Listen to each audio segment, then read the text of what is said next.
So apparently, we're using our phones as phones again. There's been a 36% jump in us using phones for audio, for voice. So texting is nice. Zoom is great for work, meetings, maybe birthday parties with 100 people or more.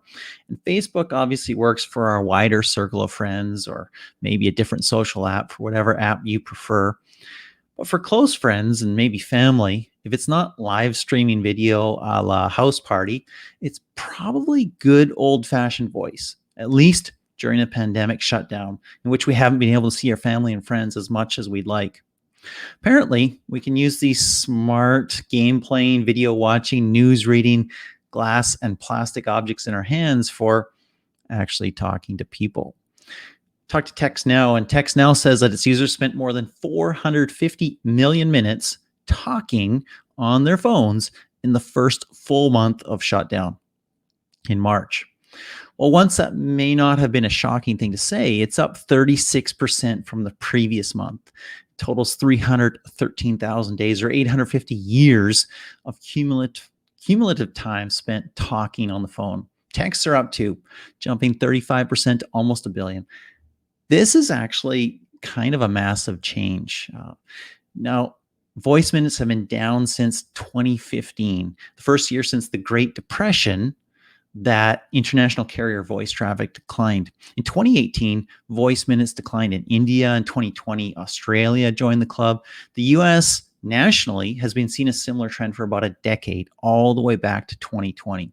So seeing those voice minutes jump is a little shocking.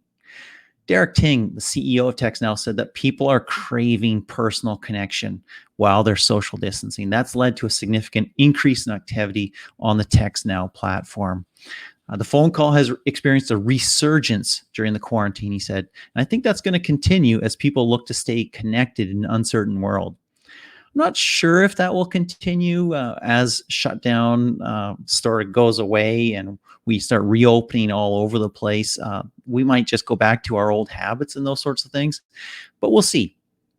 TextNow sounds like it's mostly about texting, but it's actually an app for both texting and calling for free with a real phone number.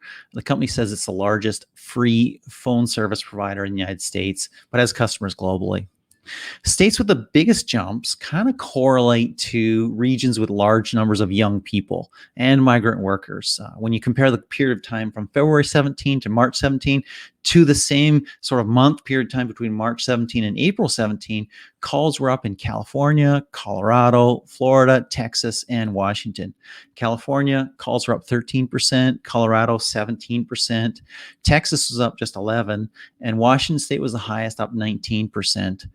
Some states were not very much different, actually. Illinois was only up 1% for calls. New Jersey was up more. New York was up 4% only. Pennsylvania was only up 4% as well. Got to say, there's just something about live synchronous voice that connects us in a way that texting doesn't. I've done it myself. I've called family and friends on the phone just to have that kind of real-time live connection. And while a lot of us, of course, are streaming video via FaceTime or maybe House Party or maybe Facebook Messenger, that's a great option for many of us. Apparently, a lot of us are also returning to our roots and using phones for what is once all that they did, and for what until now we've almost kind of forgotten about.